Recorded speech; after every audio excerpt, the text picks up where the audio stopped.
Salam alaikum wa rahmatullahi wa barakatuh. Donc, voici la correction de deuxième exercice.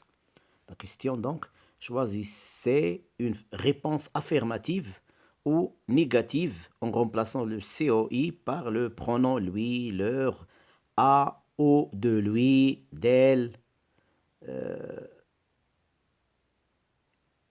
ou bien pour elle, ou bien quelque chose comme ça.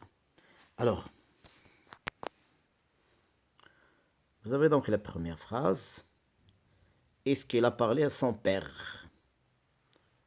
Oui, il lui a parlé. Si vous voulez mettre la forme négative, j'ai pas mis oui et non. Donc vous allez ajouter non et vous allez ajouter ne et pas dans les places où ils sont ajoutés, ou bien pour les autres phrases dans les places où il y a des croix. Donc c'est les places où on peut ajouter les éléments de la négation, ne et pas.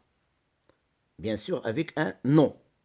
Donc, il lui a parlé, ça veut dire la forme négative. Non, il ne lui a pas parlé.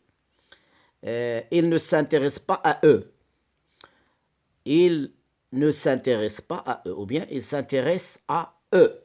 Vous pouvez remarquer là que le verbe s'intéresser à quelqu'un, alors le complément d'objet direct à quelqu'un, on ne le remplace pas par lui devant le verbe. On le remplace par le complément, par le pronom personnel qui s'appelle disjoint. Oui, certains verbes, ils ne sont pas très nombreux.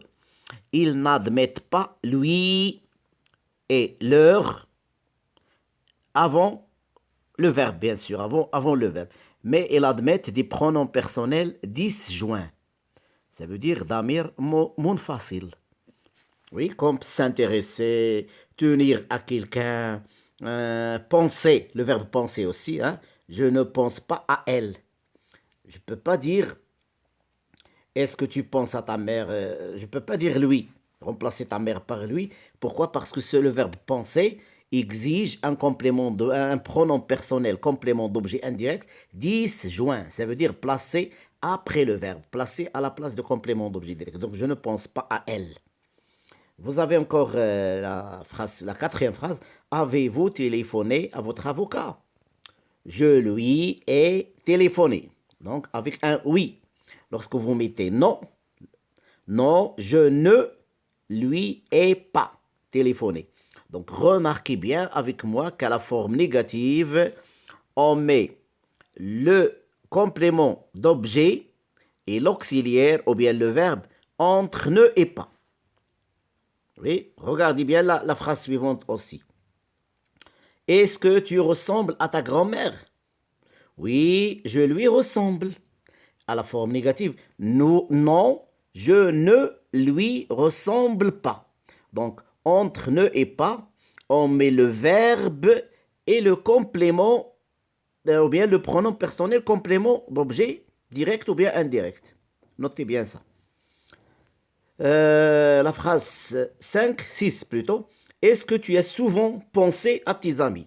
Donc nous avons parlé de penser, nous avons dit qu'il admet un complément d'objet indirect pronominal disjoint, ça veut dire placé après le verbe. Donc on va dire je pense à eux. Donc à tes amis, à eux. Je ne pense pas à eux. Oui, la phrase suivante. Est-ce que tu plais à cette fille?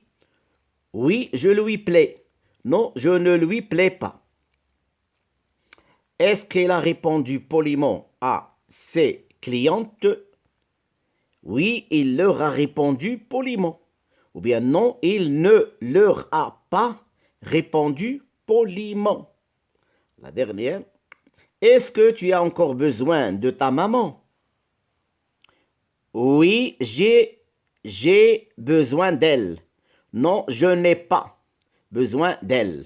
Le pronom personnel disjoint est placé après le verbe, donc il n'entre pas entre ne et pas. Oui?